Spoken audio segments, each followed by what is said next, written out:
In day 4, we learn about how to get a Microsoft Intune as a free trial license for 30 days. Later point, we also know how to extend for 90 days. And the later point, altogether, of course, you get it close to 120 days license free for 250 devices to manage, right? So this is what we have done. Later point, we try to understand about the some of the basics related to the what exactly MDM authority in Microsoft Intune, and also we learn the word enrollment. Now, this is also a little bit basics lecture so that you will understand the little basics if you are a beginner with Microsoft identity management, that is Microsoft Entra, or with Microsoft Intune, because Microsoft Intune uses in the backend Entra altogether, Microsoft Entra, or previously we used to call as Microsoft Azure Active Directory. So now we call this as the Entra ID. So we will learn very basic things. Once we learn these things, we will move to the course content in a deeper dive. For now, we would definitely look into the very basic things that needs to be configured or needs to learn in the beginning. Okay, that being said, the first thing is creating users. I know that this is very easy to create a users. If you already know, you can skip this section and look into the next chapter, which is again a group specific. So for now, I would show you know how to do that from the Entra ID. So you can create from here the user accounts by going into entra.microsoft.com. Straightforward, you can create here new account. Otherwise, if you are the Intune admin, you also have here option. You just log into intune.microsoft.com. You have an option here to create user accounts if you're the level 1 guy or level 2, maybe for the help desk kind of levels what you have, you might have to create your own accounts that you could create here, the user accounts. Similarly, you could also create a groups. So what would happen is, for example, if I try to create a new account, so this is the internal account, this is a creating a new account. So when you invite external tenant or external account, they also can be created here. Of course, that's not related to us. When I say us, you could manage even bring your own devices and personal devices also with the specific creating and having an account in your tenant, right? So let's actually give it a try. So if you try to create an account, what is happening is here it is asking for the user ID. So for example, my user name is like Dan example. So Dan can be created and he can log in with company name, whatever the company name .com or the domain name is there, with that he can log in. For example, if you're working in IBM, so dan at ibm.com, or if you're working in Microsoft example at the rate microsoft.com, right? So now here in my case it is memcourse.com. You might have a question if you are the first time doing this, you might not have this option. You might be having similar to this. For example, your tenant ID is this. I mean, your on Microsoft.com subdomain dot on Microsoft.com will be there. So this is how it looks like initially, but I have actually verified my domain name to memcourse.com. How did I have done is simple. I have registered this domain name in GoDaddy. Of course, you have to pay for that. So throughout this course, you don't need to do this step, but like you might be thinking that, hey, do I need to buy a domain name? It's not needed. Okay, my friends, it's not needed for you. The only difference is if you do not have a domain name, you would end up with dan at whatever that the subdomain dot on microsoft.com will be there.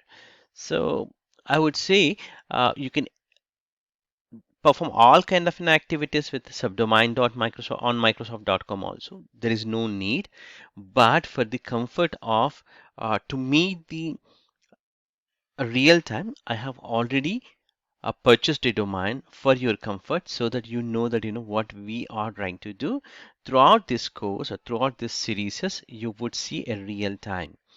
Okay, so that being said, let's see how I have done this. You might have a question. So before creating an account, so you might be thinking, how would I have done this? Simple. You would, go to the identity, that is enter.microsoft.com, and here you have an options under settings, domain names, right? So this is where you have to add your custom domain. So in my case, what I've done is I just clicked on custom domain. For example, I have already PaddyMaddy.com example, and then click on add. So once I click on add, it says that, hey, I have added these, but can you create these records in your uh, DNS, that is the public DNS. So in your GoDaddy or your Namecheap, wherever you purchased the domain name, there you have to add these either text record or MX record. Any of one is needed. After that, you can click on verify. This is going to go back and verify and says that, hey, I found this record. So a verification is completed. So in our case, I've not done that. So for the PaddyMaddy.com, but I have done for memcourse.com. If you see here, memcourse.com, this has been done once. I have done that. What I made is I clicked on make as a primary. So what happens is when I try to create just like here, so automatically it will come as the memcourse.com. If I don't make as a primary, what would happen is always it will try to use as the primary one, in this case subdomain name dot on Microsoft.com. So it doesn't looks good, right? So you can simply make as the primary. That way you can make. So you can see here, if I just scroll little to the right side, you can see here primary option is clicked here. So that's how it looks like. And if it is not verified, you always get as the unverified domain name. So you can simply click here to remove this, just in case if you don't need. So make sure that there is no objects exist with this name. If not, it will not allow you to delete. So in my case, I don't have anything because just added for the testing. Now coming back to the user creation, so you can simply create like that, and whatever the display name, all of that, and then password can be auto generated, or you could type the password. You could enable the account. So next thing would be the, of course, you can fill this first name, last name, all of that. One other important information would be the usage location. This is very important.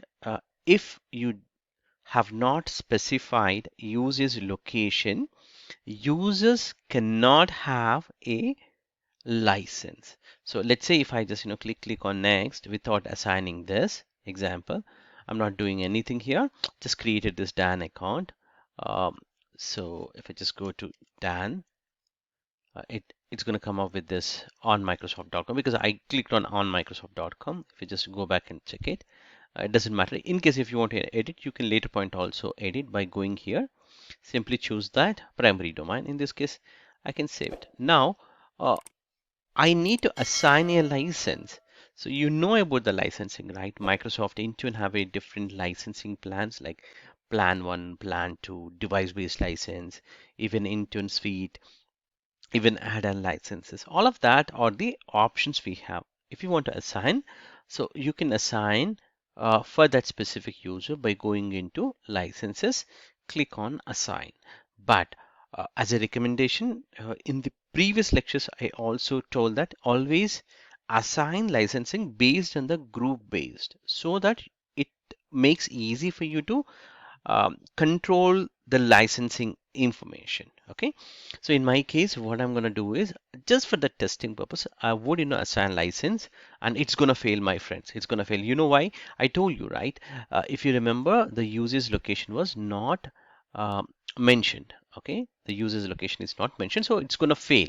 But let's see, will I get that problem or not? So I will select here, in my case, the simple license which has Microsoft Intune. So if you just scroll down here, you would have Microsoft Intune Plan 1. That's fine. So click on Save. So it has failed. So if you just click on that to get more details, it says that, hey, localized error details is null. So assignment error because license cannot be assigned to a user without user's location. Why it is important is, as per GDPR rules or as per the complaints rules, you have to see that the user belongs to which country.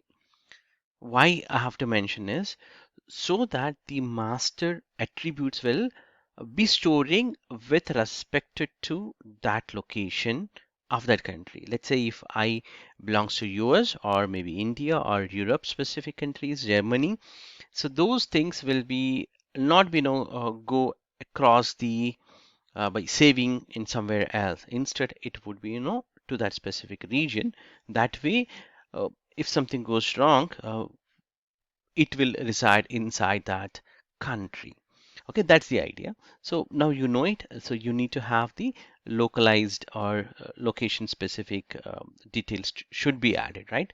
So let's go back to the Dan and simply click on Dan. This time we will edit this user account here, and from all values simply use its location. I would be specifying like United States example and save.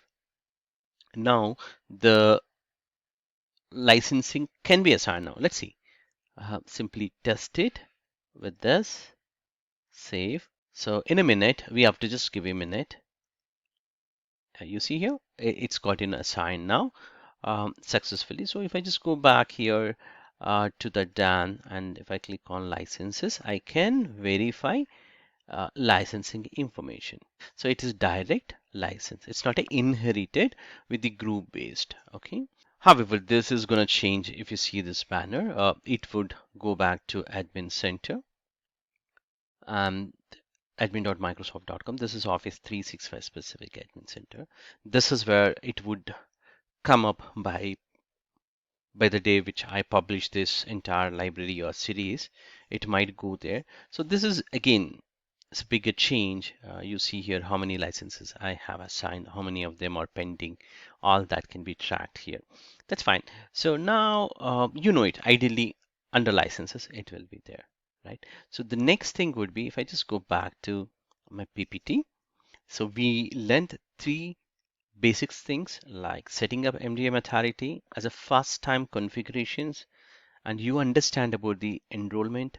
Now we just learned creating user account, now creating groups. So I just have to mention this also in the easiest way. I'm not because we would be creating throughout this course multiple times groups and user accounts, joining, enrolling. Many times we'll be doing it, maybe hundreds of times I would say, because um, this is not just one time activity, but this is just a basic for you, right? So now we'll click on groups. So the groups can be created here under all groups. This is again from Microsoft Intune Admin Center. You could also do it from your Entra Admin Center and navigate to groups, all groups. This is where you could even create. So the UI remains same. It remains same, my friend. So if I do it either from Entra Admin Center or from Intune Admin Center, it remains same.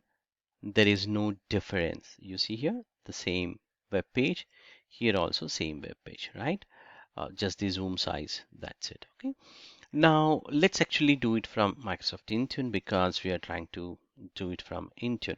So when you talk about the grouping, again, group membership type is different and membership type is different. Groups are different types we have, and also we have assigning is a different type. So assigning is like one to one. I know a specific user so that I can add the user to this group, or I know a specific device, I can add this device to this group, Or I know some value of the properties of that user. For example, we just configure United States as the user's location, right? So I know that if the user comes from this location, assign some license automatically. That's called dynamic method. So you have a dynamic also under membership. So you see here, one is a dynamic, other one is assigned. So assigning is straightforward. Dynamic is like, dynamically you can assign for a user or device. So you no need to come here every time and make the changes to the group. It would automatically happen. Very useful. This is a powerful group. In fact, all the autopilot specific configurations, even some of the application configurations, some of the branch office location specific configurations, we would always do it from dynamic, either user or group based. So remember, my friends, this is not the end. This is just the beginning that we would definitely create dynamic uh, groups multiple times throughout this series. Okay, now you understand what is dynamic. Now, when we talk about the group type, like you create emailing specific, DL specific, all of that stuff goes to the uh, 365, Microsoft 365. So ideally, if you try to create from admin.microsoft.com, same things that can be created. Otherwise, you could create from a here as a security group. So security group is useful for you to configure some uh, or to grant the permissions. So it's security specific settings can be applied with the help of security groups, not with the Microsoft 365 group. So Microsoft 365 groups works for your SharePoint, or maybe for your um, Outlook, all of that stuff, but not for granting some permissions. Okay, so here let's create as a just some test group 1, 2, 3 example. I can give some meaningful description, and this is roles or something on demand. We can end user can log in and activate it. So that we call it as the privileged identity management. We would learn that as part of the identity management training series, but we would use it. I would show definitely in one of the video or in the upcoming, but think that this specific one is on demand. Let's say you are trying to work as the Intune admin, but Intune admin is not going to become as an Intune admin unless you go and activate something from somewhere. So the first something is nothing but the Microsoft Entra role. The second something from where you activate is you would go to the tenant administration, and you have here Entra privileged identity management. So this is where the role will be listed under my roles. So you would simply go here and click on activate. So when you click on activate, the role becomes as active, meaning here if it is listed as Intune admin, the role becomes as active, and you can perform the actions within this console as an Intune admin. After certain time, it will expire. Then you do not have any permissions here. So for this kind of purpose, you would create these additional yes option so that you can work on it. But this would be part of your identity management series. So we would learn there much deeper. For now, you know the basics of the security group, how to create. So you can add here some users, simply like, I want some Chris to be part of this test group, simply create. Or maybe I want to add some device also, like desktop. So simply search here if you have, and you can, add that. Okay. So that way you can add multiple members also as part of this group. Once you created here the test group, so it will have additional options will be shown. So for example, in my case, we just created test group 1, 2, 3. You have self-management capabilities. So you can pick one user like a project manager for that group, or a leader or team lead for that project. Let's say I created this for some development project, then whoever the lead or some SME, they can make the changes statically by using granting the permission. For that, you can make them as the owner. So let's say one TL is available, for example, owner is Chris in this case. So Chris can add the members. So in the previous step, what we have done is we have made the owners, not the members. So I'm sorry for that, but we made as a owner. As I talk, I didn't focused. Okay, so you can add here different members. For example, in this case, I want to add Maddie. So here simply Maddie can, add it so that he would become as a member for this group, and Chris can log in and do or add additional users, or he can remove this user account, add someone else also. Okay, so this is how you can do it, and you could even assign licensing straight from this group. So if you assign a license here, what would happen is all the members of this group will have the license. So let's say I assign the Microsoft Intune license, so that end users, all of them will have license because they are part of this group members. Okay, now you understand these things. Now you could even do some additional changes like group membership. You can add the additional groups as a nested. All of that stuff can be done. But with specific to Intune, I would recommend we would, create multiple groups as we proceed. But my friends, uh, mix up do not mix up users and devices in one group. Okay, this is a recommendation from Microsoft. Be sure to follow this recommendation. Never mix users and devices in one group. What would happen is some settings will apply, some other settings doesn't apply.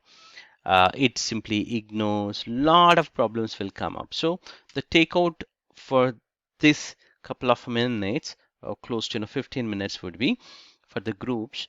Uh, don't mix up users and devices. So you now learn, how to create a static group. Let's actually create additional group called dynamic group. So it's again a security group. So this is test dynamic. So again, dynamic, you have an option, if you remember, here for users as well as the devices. So let's actually try for users. So I'll say user. So later point I'll also create for device also. So let me give here uh, dynamic user. So I can create here a query, dynamic user creation membership query we call. So you see here, you can build here like this. For example, if the user belongs to a country like operator in this case equals to India, example, then if as soon as you click here, the syntax has built. And later point you want to add some additional also, you can click here, add extra expression with the and or case. For example, or if the user belongs to any of this city. For example, I wanted to create this group for entire Indian users as well as maybe uh, from Singapore.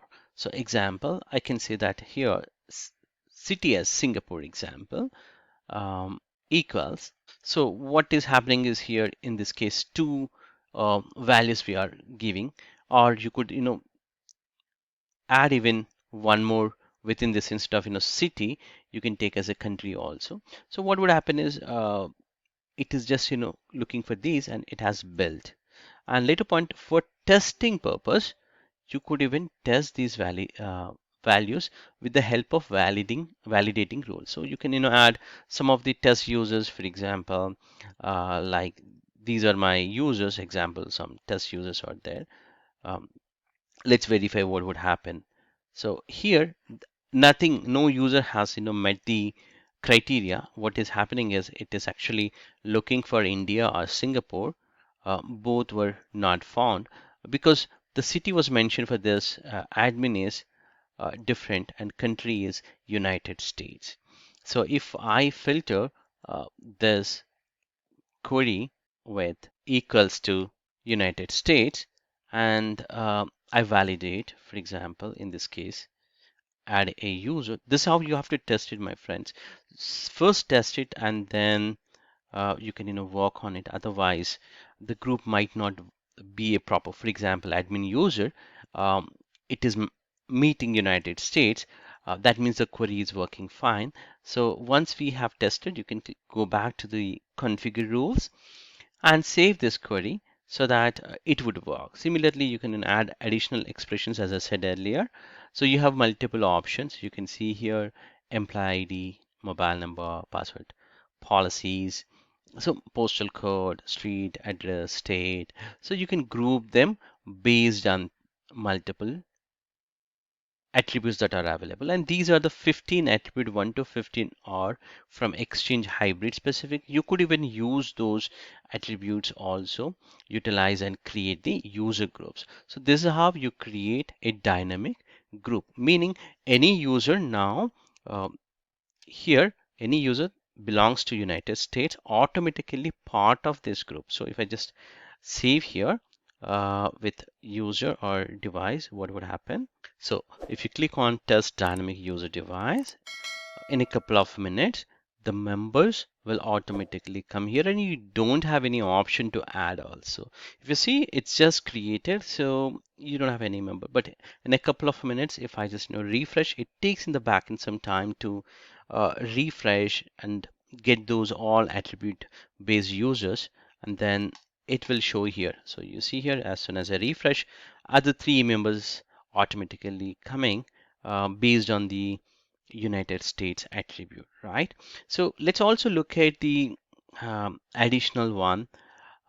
In case if you want to modify, you could always modify by going back to the dynamic membership, and the remaining things are almost the same that I can explain here at this point of time. This basic you need to know it. That's why I'm just trying to cover up all these things now. Device based. So I wanted to show you device based dynamic query also. So you can select here device and then query you have to build very similar to the user. Click on here again, a lot of options like device owner, device model. So let's say all the Dell manufactured or all device models, maybe latitude specific series or HP specific series, Dell specific series. You could choose them, or these are the additional attributes also available. um, you can see here account enable, display name, OS version, OS type, and manufacturer detail. Ownership is corporate, company owned. This is, device ownership is nothing but the corporate or company owned. This is a model as the name suggested, or enrollment profile name. So if when a device is getting enrolled, which we are going to learn in the next lecture, so once the device is enrolled, it will get automatically enrollment profile name. So that profile name is meeting, automatically it will come here.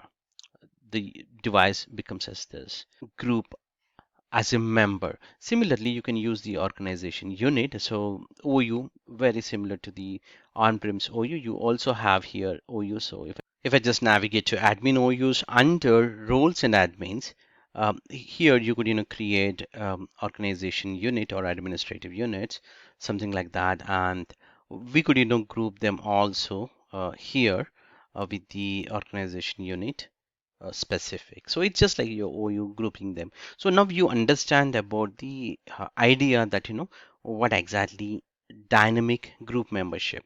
So in the autopilot environment, we would be using device specific dynamic groups with the help of physical IDs, with the device physical IDs, all of that, which we would be creating in the later point of this course. Okay, so that let's say if there is a hardware vendor, if he or she ships that devices, um, before it reaches, they would actually send the um, a device ID or physical ID specific some identity. They would send it, and that information based, we would import into Microsoft Intune, and then automatically that devices will be part of this dynamic group, which we would be learning in the autopilot environment. But for now, you try to understand, my friends, there is an option for dynamic, so that the devices or users can be part of your required group, so that you could target properly later point. Okay, so that's the idea. So I'm not going to create here or what we call the groups or users. I don't need. I would be creating when and whenever it is required, or I would be using some existing groups uh, later point. Okay, so now let's go back to the PowerPoint. I know that few lectures will be a little lesser to the topic, but some of them would be bigger. But we would cover everything. Uh, so now we understand about the dynamic groups, which we would be using a lot in terms of application deployment and also for the autopilot, Windows Autopilot, and many scenarios we would be using dynamic groups. That's why I wanted to cover these things like user and groups creation, dynamic groups. Now we know about the licensing also. Now, other thing would be the add domain as a trusted domain. So this is nothing but actually I have already explained about the domain options, which we covered as part of the domain names, right? So this has been already done, which I already covered. I mean, maybe the name is not properly mentioned in this slide, but now a bigger point for the end user experiences. So, when we talk about the end user experiences, like let's say you have a device, right? So you want to, you have a mobile device and you wanted to enroll to Microsoft Intune, but there are some options like maybe your company logo will come up so that it looks good, right?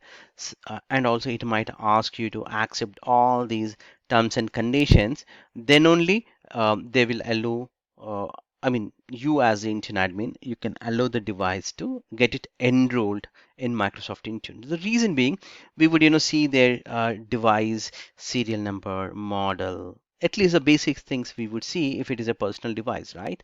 So the basic details we are collecting, and later point they shouldn't be, question or shouldn't be, sue us, right? Uh, or even we can sue them if they misuse the corporate data. So that kind of notice also we can mention. So these things we wanted to give them as the end user experience. Even like support email ID details, phone number, all of that stuff we can include in the enrollment screen, or maybe post enrollment also they can find out the support details. If we configure now, they can get it. So that option we are jumping on it. So now, so you can think about it. Now we are slowly moving to Microsoft Intune training, right? So I would say from here on 33 minutes or whatever the minute, from here on the entire series will be purely technical, and make sure that you don't skip. And if you really like it, please give a thumbs up. That will boost definitely uh, me to make more and more videos for you. So now if I just go back to tenant administration, this is where you have an option like end user experience. So scroll down in the end user. If you expand this, you have a customization. Let's say if I show you something, portal.azure.com. If I try to sign in here, if I just type here my account details, in this case, paddy@memcourse.com. This is, I mean, this login is coming from Microsoft Entra identity. So as soon as I click on here, the background, everything gets changed. The reason being, this has been customized, like the wallpaper, specific setting, all, even this logo, all of this has been customized in Entra. In Microsoft Entra identity also have a company branding and a user experience. So the sign-in experience completely comes up. So if you see here, the user ad, all of this is the Entra experience. Similarly, you also have to have your own, in this case, the you see here, this is the Entra experience for end users. So you try to log into your Outlook from a web or anything to do with the Microsoft identity, this is the experience that you customize, right, my friends? Similarly, you also have for Intune specific customization also available.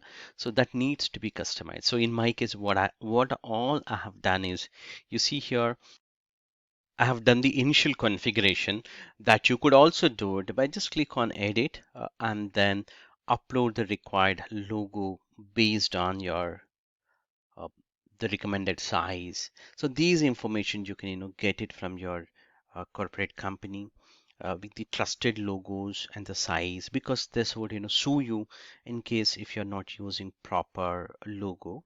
So I would recommend you to check with your legal team and your designing team for the proper sizes, proper format of these logos. And of course, these information you can get it as part of your project documentation, like supporting information. So in my case, I have entered here help desk team, and then you can look at the phone number and the email ID, the website, all of that stuff I did mention, even the privacy statement, all that, so that the devices, when they try to enroll, this experience will come up for them. uh, post log on, they can contact with this support information, right?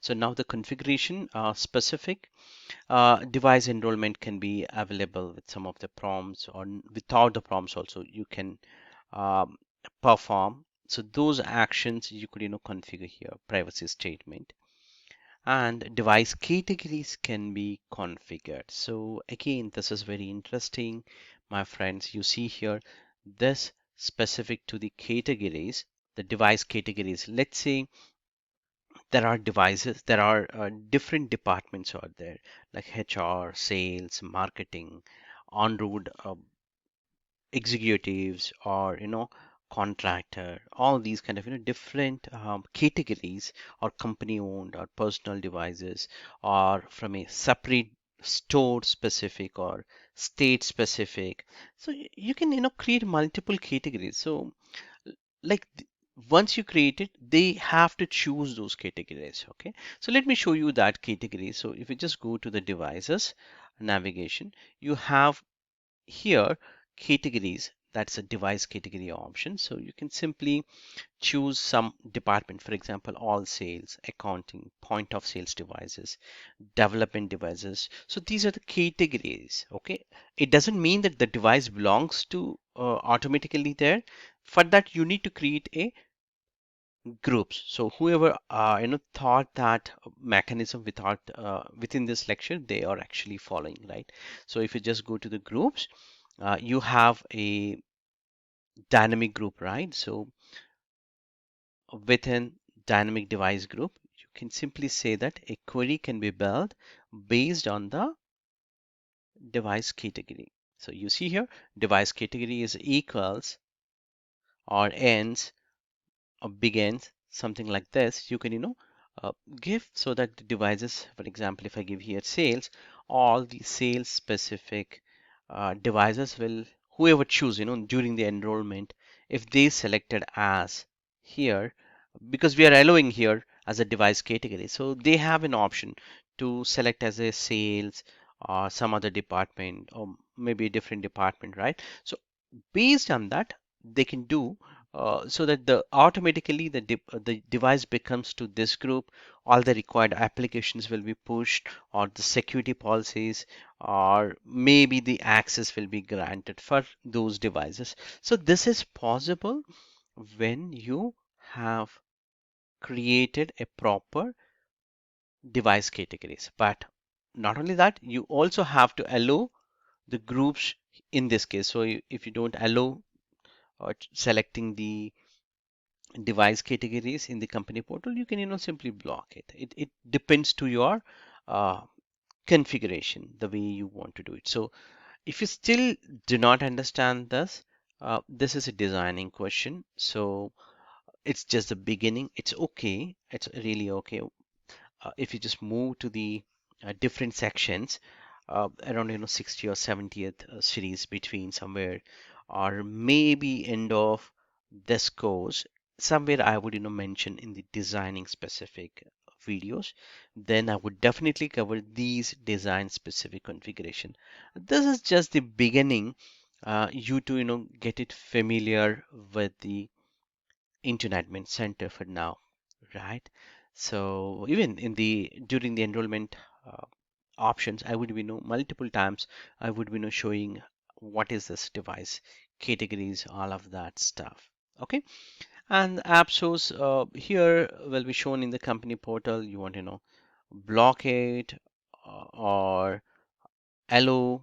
That again depends on your configuration. So additional hiding features are available to prevent or allow the users to perform some self-service actions. In this case, there's something called a company portal. So here, once a device is enrolled, the user can have something called a company portal. I did spoke that in the previously in one of the video about the company portals.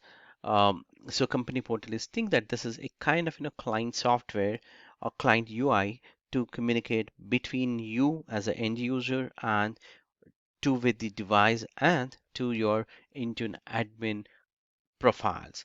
Or with Intune Admin Center, there's a application. In fact, if you just Google in your App Store or your Play Store, you will have the company portal application.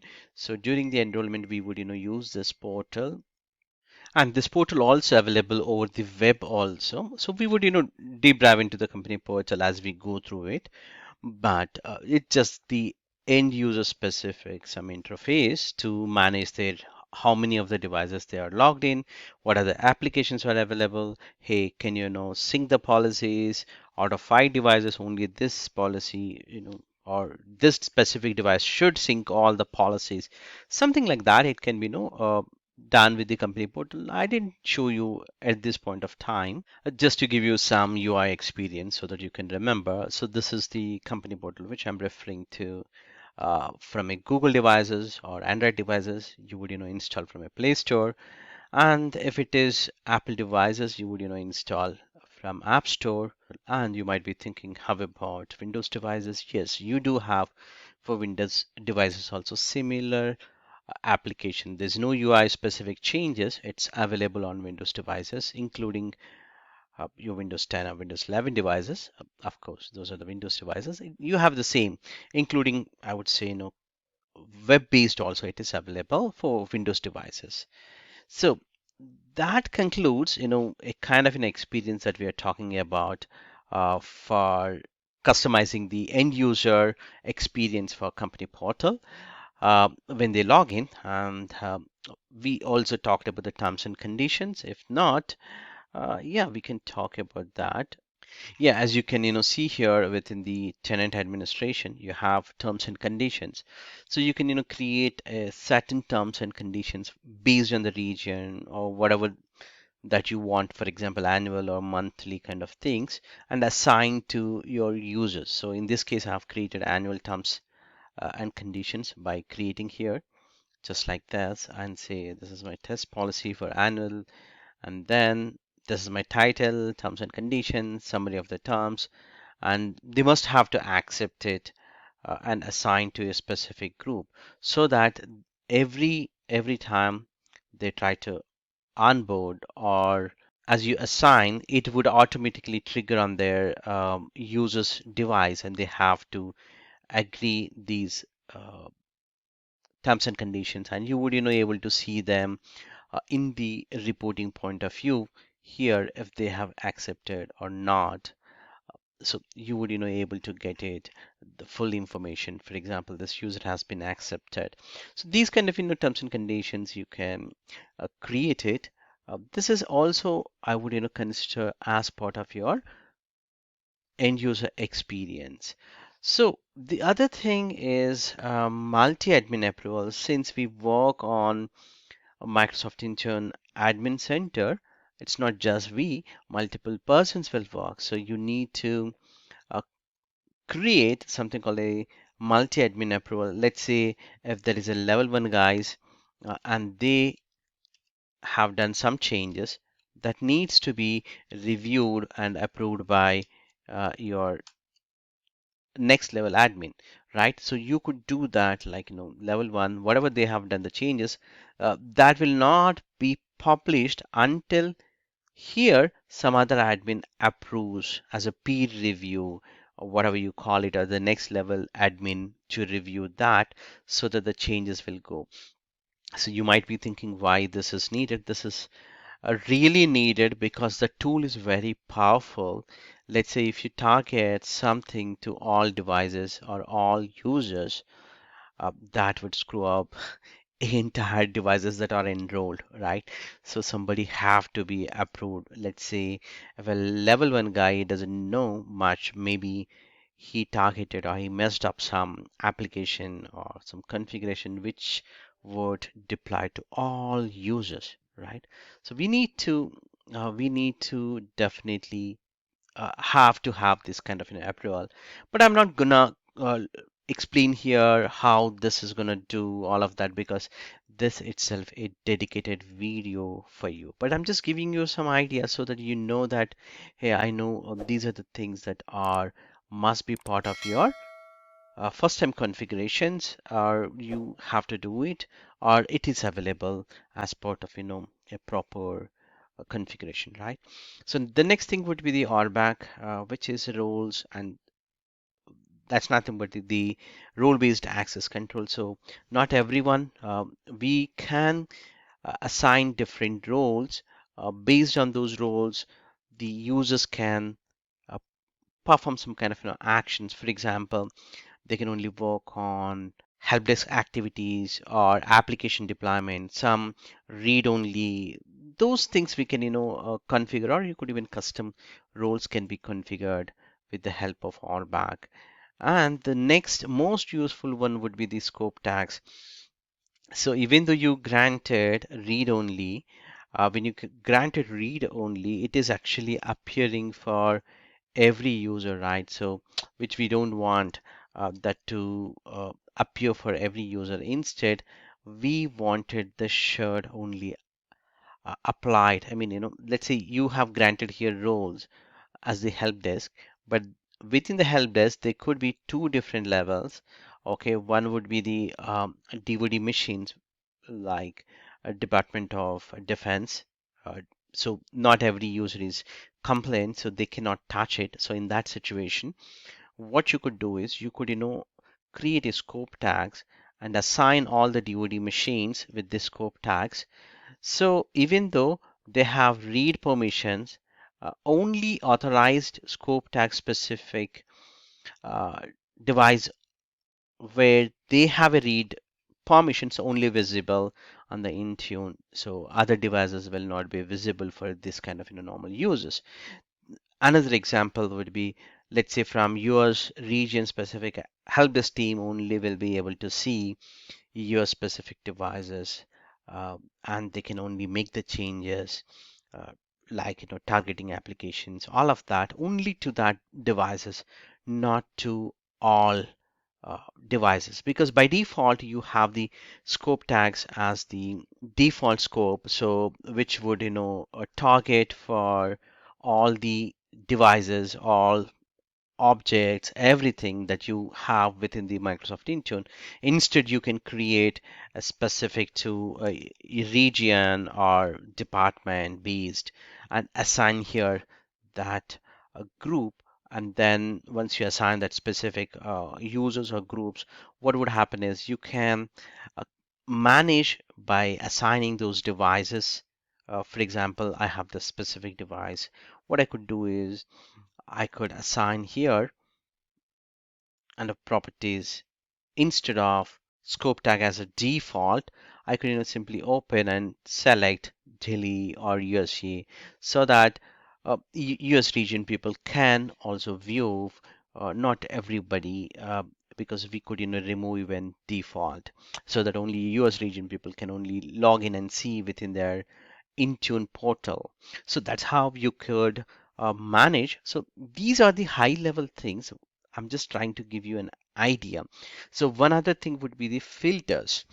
We would, definitely, my friends, we would work on every topic as a separate. But before we start, these are the some of the basics that you know it. Um, when I say no, you land as a this option is available, so that you can easily capture if I try to speak on these things any point of time. So filters is something again similar thing, but it actually scopes. Let's say uh, here you could create. You see here I have created multiple things like all the bring your own device, Windows devices only, or Android devices with bring your or corporate owned or personally owned, like iPhones only or a specific iPhone group. Like that, I could create multiple filters and reuse them as the when we try to, let's say, try to apply some policies. For example, I want to apply Windows update policy. I could I mean, within the Intune, anything you are going to do it, you could almost do the filter when you apply here a policy. So let's say I apply here for all devices, but only to company owned devices as a filter, so that this policy, whatever the policy we are going to apply, that will apply with the funnel here with only with that specific filter. So this filter becomes here um, when this entire policy is getting applied. So this policy will apply with this filter so that all the devices will come up here and it will be filtered with this to only apply to corporate devices. Even though you have 10,000 devices, out of that maybe you have 4,000 devices personally owned devices, that all will be filtered and it gets applied the policy to only corporate devices. So you could create multiple filters and you could choose them as a include, exclude. So you could play with the required configurations around it. So that's how you would be using the filters. That makes easy for you, right? So that being said, we almost closed in an hour, close to the first time configurations or some of the basics things that you need to know before you start the course. I hope these entire series are useful for you. If you really like it, please do subscribe and join that list in the YouTube so that you would get the latest notifications. This lecture is part of complete Microsoft Intune training series where we would be discussing complete Microsoft Intune training from zero to hero, which includes all the real-time best practices, step-by-step instructions, and this series also consists of interview questions. If you're interested, you can also check for other series that are part of very similar to this series.